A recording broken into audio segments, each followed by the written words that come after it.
Hello students, good morning. तो अपन आज पढ़ेंगे चैप्टर नंबर 15। ये अपन नया चैप्टर स्टार्ट कर रहे हैं, नाभिक की भौतिकी और न्यूक्लियर फिजिक्स। जो पिछला चैप्टर था वो परमाणुवीय भौतिकी था, परमाणुवीय भौतिकी, एटॉमिक फिजिक्स।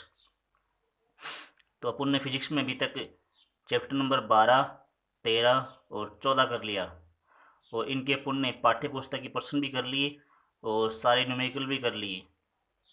ठीक है, तो चैप्टर नंबर 12, 13 और 14 सबको आना चाहिए, और इसको आप दोबारा रिपीट कर लेना। और यदि कोई समस्या हो तो आप डाउट पूछ सकते हो। ठीक है, न्यूमेरिकल में यदि कोई समस्या हो तो उसे भी आप पूछ सकते हो।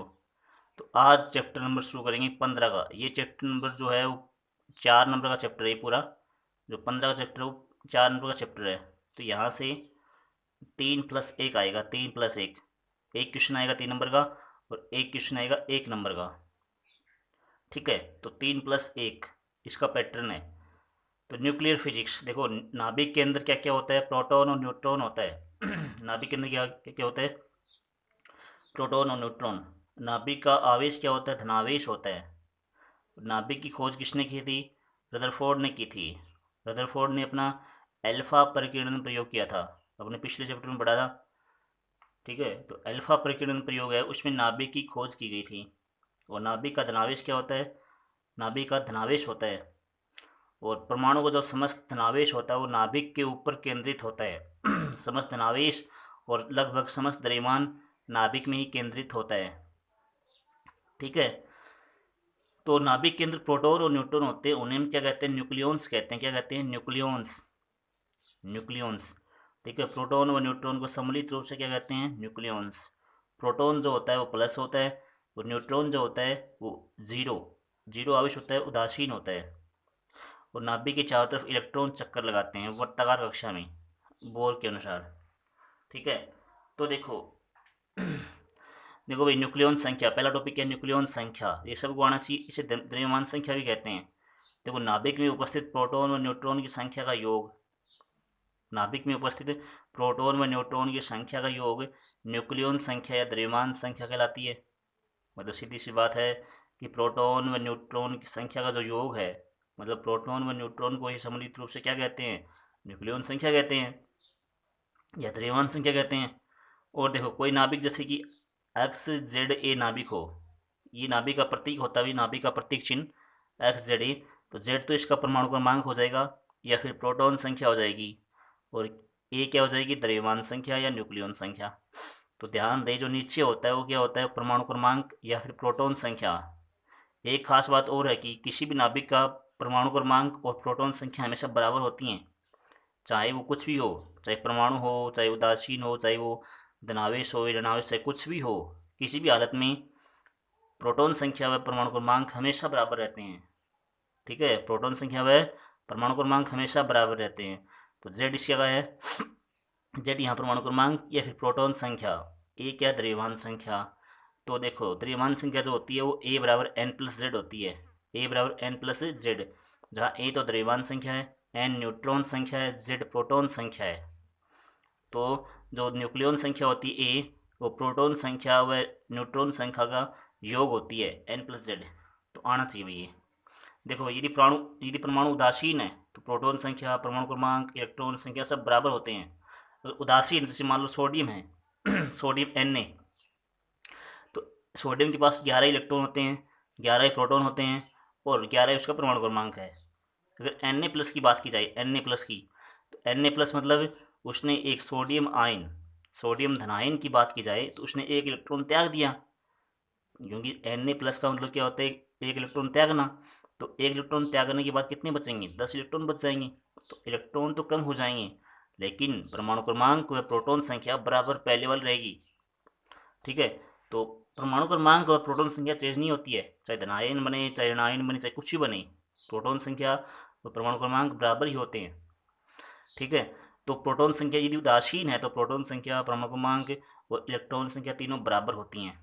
और यदि परमाणु आयनित है, मतलब धनायन या ऋणायन बना हुआ है, तो केवल प्रोटॉन संख्या व परमाणु क्रमांक ही बराबर होंगे, प्रोटॉन संख्या और परमाणु क्रमांक ही बराबर होंगे, इलेक्ट्रॉन संख्या उस टाइम बराबर नहीं होंगी, क्योंकि धनायन है तो वो इलेक्ट्रॉन त्याग चुका है, ऋणायन है तो इलेक्ट्रॉन ग्रहण कर चुका है, तो इलेक्ट्रॉन संख्या या तो कम हो जाएगी या फिर इलेक्ट्रॉन संख्या बढ़ जाएगी। तो दोनों में से कोई सा भी काम होगा तो इलेक्ट्रॉन संख्या पहले वाली नहीं रह पाएगी। न्यूट्रॉन क्या होते हैं? अनावेशित या उदासीन होते हैं, जीरो आवेश होते हैं। प्रोटॉन धनावेशित होते हैं। न्यूट्रॉन का द्रव्यमान क्या होता है? Mn। देखो भाई, प्रोटॉन और न्यूट्रॉन का द्रव्यमान बराबर ही होता है, लगभग बराबर होता है। ध्यान रहे भाई, न्यूट्रॉन का द्रव्यमान क्या होता है? Mn 1.67, इसमें भी 1.67, थोड़ा सा फर्क है बस, इसमें 6 इसमें 4, तो ज़्यादा किसका हुआ? न्यूट्रॉन का हुआ, इसमें 6 इसमें 4। तो यदि आपको सिंपल याद करना चाहिए कि 1.67 10 की पावर माइनस 27, 1.67 10 की पावर माइनस 27, दोनों का द्रव्यमान लगभग बराबर होता है। तो आप याद कीजिएगा 1.67 गुणा 10 की पावर माइनस 27, इसका भी वही है। लेकिन एएमयू में यदि कन्वर्ट करें इसको, ये आगे आएगा AMU, atomic mass unit, atomic mass unit, ठीक है। परमाणु द्रव्यमान मात्रक, परमाणु द्रव्यमान मात्रक, इसको शॉर्टकट में ओनली यू लिखते हैं, शॉर्टकट में ओनली यू लिखते हैं। तो ये परमाणु द्रव्यमान मात्रक होता है, ये द्रव्यमान का सबसे छोटा मात्रक होता है, द्रव्यमान का सबसे छोटा मात्रक है। जैसे केजी होता है द्रव्यमान का मात्रक, वैसे ही एएमयू क्या होता है? सबसे छोटा मात्रक होता है। यदि केजी को एएमयू में कन्वर्ट करना होता है यदि केजी को एएमयू में कन्वर्ट करना होता है तो 1.67 गुणा 10 की पावर माइनस 27 का भाग लगाते हैं, 1.67 गुणा 10 की पावर माइनस 27 का भाग लगाएंगे तो ये बचेगा, ये आगे आएगा भाई। वही बात इसमें करेंगे, इसमें 1.007 एएमयू, 1.007 यू, तो थोड़ा सा फर्क आ रहा है 8 और 7 का बस, है ना, लगभग बराबर। ये ज़्यादा न्यूट्रॉन का होता है, कम प्रोटॉन का होता है, लेकिन अगर केजी में बात की जाए तो लगभग बराबर ही होते हैं। तो अगर कैलकुलेशन में काम मिलेंगे तो अपन दोनों को लगभग बराबर मानेंगे, दोनों को लगभग बराबर मानेंगे, क्योंकि थोड़ा सा फर्क होता है पॉइंटों में। तो सिंपल, अगर केजी को यू एएमयू में कन्वर्ट करना होता है तो किसका भाग लगाएंगे? 1.67 गुणा 10 की पावर माइनस 27 का भाग लगाते हैं तो एएमयू बन जाता है। तो एमपी जो बराबर लगभग बराबर एमएन। क्वार्क क्या है? देखो, क्वार्क जैसे प्रोटॉन और न्यूट्रॉन क्या है? मूल कण नहीं होते भाई। मूल कण का मतलब क्या है? वे कण जिसका आगे विभाजन संभव नहीं होता, जिसका आगे विभाजन संभव नहीं होता। मतलब अभी तक आप जानते हो कि प्रोटॉन और न्यूट्रॉन से छोटा कण कोई नहीं होता। प्रोटॉन और न्यूट्रॉन अपने आप में छोटे कण है, सबसे छोटे कण है। इलेक्ट्रॉन से छोटा कोई नहीं होता। प्रोटॉन न्यूट्रॉन भी क्या है? अपने आप में छोटे कण है, लेकिन छोटे कण नहीं है। ये भी किससे से मिलके बनते हैं? प्रोटॉन व न्यूट्रॉन भी किसी से मिलके बनते हैं। तो ध्यान रहे, प्रोटॉन व न्यूट्रॉन मूल कण नहीं होते हैं। प्रोटॉन व न्यूट्रॉन जिन मूल कणों से मिलकर बने होते हैं उन्हें हम क्वार्क कहते हैं। क्या कहते हैं? क्वार्क। ठीक है। तो ऐसा क्वेश्चन पूछ सकता है एग्जाम में कि निम्न में से कौन कौन से मूल कण हैं, कौन कौन से मूल कण नहीं हैं और हैं। तो एग्जाम में आपको दे देगा प्रोटॉन, न्यूट्रॉन, इलेक्ट्रॉन, क्वार्क। तो क्वार्क तो मूल कण है और प्रोटॉन, न्यूट्रॉन, इलेक्ट्रॉन मूल कण नहीं होते हैं। ठीक है भाई। तो क्वार्क की परिभाषा आनी चाहिए कि जिन कणों से मिलकर के, जिन मूल कणों से मिलकर के प्रोटॉन व न्यूट्रॉन बनते हैं उन्हें क्वार्क कहा जाता है। समस्थानिक, समस्थानिक क्या होता है? जिनका परमाणु क्रमांक समान हो लेकिन द्रव्यमान संख्या व प्रोटॉन संख्या अलग अलग हो। समस्थानिक मतलब परमाणु क्रमांक समान होना चाहिए, द्रव्यमान संख्या व न्यूट्रॉन संख्या भिन्न भिन्न होनी चाहिए। परमाणु क्रमांक बोल सकते हो या फिर प्रोटॉन संख्या बोल सकते हो, बात एक ही है। प्रोटॉन संख्या या परमाणु क्रमांक बराबर हो, लेकिन लेकिन क्या होना चाहिए? भिन्न भिन्न क्या होना चाहिए? द्रव्यमान संख्या और द्रव्यमान संख्या और न्यूट्रॉन संख्या भिन्न भिन्न होनी चाहिए। तो भाई ऐसे परमाणु जिनमें नाभिकों में प्रोटॉनों की संख्या जेड तो समान हो। प्रोटॉन संख्या या परमाणु क्रमांक एक ही बात है ना, प्रोटॉन संख्या परमाणु क्रमांक। ये देखो, ये जो चैप्टर है केमिस्ट्री का चैप्टर है वही, लगभग इसके अंदर केमिस्ट्री सी आएगी। तो इससे आप घबराइए ना, थ्योरेटिकल पार्ट है पूरा पूरा, तो थोड़ा थ्योरेटिकल पार्ट है, तो लगभग इसमें केमिस्ट्री का पोर्शन है। तो ऐसे परमाणु जिनमें नाभिकों में प्रोटॉन संख्या या फिर परमाणु क्रमांक तो समान हो लेकिन द्रव्यमान संख्या व न्यूट्रॉन संख्या क्या हो? भिन्न भिन्न हो, तो समस्थानिक कहलाते हैं। समभारिक क्या होते हैं? जिनमें परमाणु भार तो समान हो लेकिन परमाणु क्रमांक व न्यूट्रॉन संख्या अलग अलग हो। जो समभारिक होते हैं उनमें द्रव्यमान संख्या समान आएगी भाई। आगे सम न्यूट्रॉनिक आएगा, सम न्यूट्रॉनिक, जिनमें न्यूट्रॉन संख्या समान हो। तो समस्थानिक, समभारिक, सम न्यूट्रॉनिक। तो सब में समस्थानिक में परमाणु क्रमांक समान, समभारिक में परमाणु भार समान, सम न्यूट्रॉनिक में न्यूट्रॉन संख्या समान।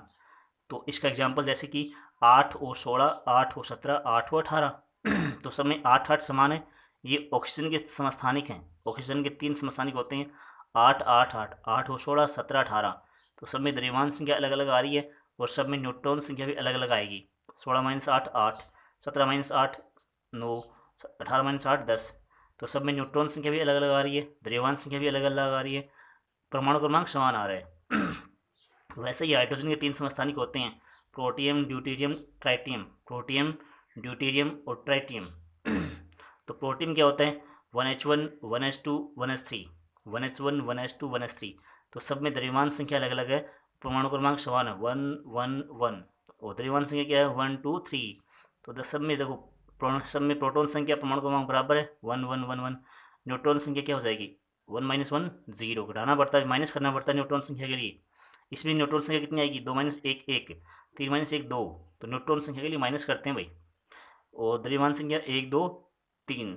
तो न्यूट्रॉन संख्या निकालने के लिए A - Z करते हैं। क्या करते हैं, A - Z। n बराबर क्या होता है, A - Z करना पड़ता है। ठीक है भाई, 3 समस्थानिक याद होने चाहिए, प्रोटियम, ड्यूटेरियम, ट्राइटियम। आपने पढ़ा होगा D2O, भारी जल, D2O, वो इसके अंदर आता है, ड्यूटेरियम होता है, ड्यूटेरियम D। इसको D से रिप्रेजेंट करते हैं, D से। और ये T होता है और ये ओनली H होता है। क्या होता है, ओनली H। HDT बोलते हैं इसको, HDT। तो ड्यूटेरियम आपने पढ़ा होगा, D2O। तो D2O वो इससे मिलकर बना होता है, D2O से, भारी जल जो होता है। तो उस समस्थानिकों की परमाणु क्रमांक समान होते हैं, अतः ये आवर्त सारणी में क्या होते हैं, एक ही स्थान पर होते हैं। परमाणु क्रमांक समान है तो आवर्त सारणी में एक ही स्थान पर होते हैं, क्योंकि आवर्त सारणी किसके आधार पर होती है, आवर्त सारणी परमाणु क्रमांक के आधार पर होती है। जो मेंडलीव की जो आवर्त सारणी है वो परमाणु क्रमांक के आधार पर होती है ना। तो परमाणु जो आधुनिक आवर्त सारणी है वो परमाणु क्रमांक के आधार पर। तो अगर परमाणु क्रमांक समान है तो वो एक ही जगह होंगी। तो इसकी कमी भी थी भाई, आधुनिक आवर्त सारणी की कमी क्या होती है कि वो समस्थानिकों को समस्थानिकों को उपयुक्त स्थान नहीं दे पाए। तो ये परमाणु क्रमांक समान होते हैं, अतः ये आवर्त सारणी में एक ही जगह होते हैं। इनके रासायनिक गुणधर्म समान होते हैं, समस्थानिकों के रासायनिक गुणधर्म समान होते हैं, अतः इन्हें रासायनिक विधि से पृथक नहीं कर सकते। इनके द्रव्यमान भिन्न भिन्न होते हैं, अतः इन्हें द्रव्यमान स्पेक्ट्रोग्राफ द्वारा पृथक कर सकते हैं। द्रव्यमान स्पेक्ट्रोग्राफ द्वारा पृथक किया जा सकता है। ध्यान रहे भाई, इनके द्रव्यमान अलग अलग होते हैं सबके समस्थानिकों के। अगर द्रव्यमान अलग अलग हैं तो द्रव्यमान स्पेक्ट्रोग्राफ द्वारा इन्हें हम पृथक कर सकते हैं। द्रव्यमान स्पेक्ट्रोग्राफ एक यंत्र होता है जो द्रव्यमान को मापता है। जिसका द्रव्यमान अलग अलग होगा तो उसको पृथक कर लेगा आराम से, द्रव्यमान अलग अलग माप करके, और उनको हम अलग कर सकते हैं। तो इनकी द्रव्यमान संख्या भिन्न भिन्न होती है, इसलिए इसे हम द्रव्यमान स्पेक्ट्रोग्राफ द्वारा पृथक कर सकते हैं, लेकिन रासायनिक विधि से पृथक नहीं कर सकते। और ये आवर्त सारणी में एक ही जगह होते हैं। और न्यूट्रॉन संख्या कैसे निकालते हैं, A - Z करके निकालते हैं। तो कल हम पढ़ेंगे समभारिक, सम न्यूट्रॉनिक आगे। Thank you.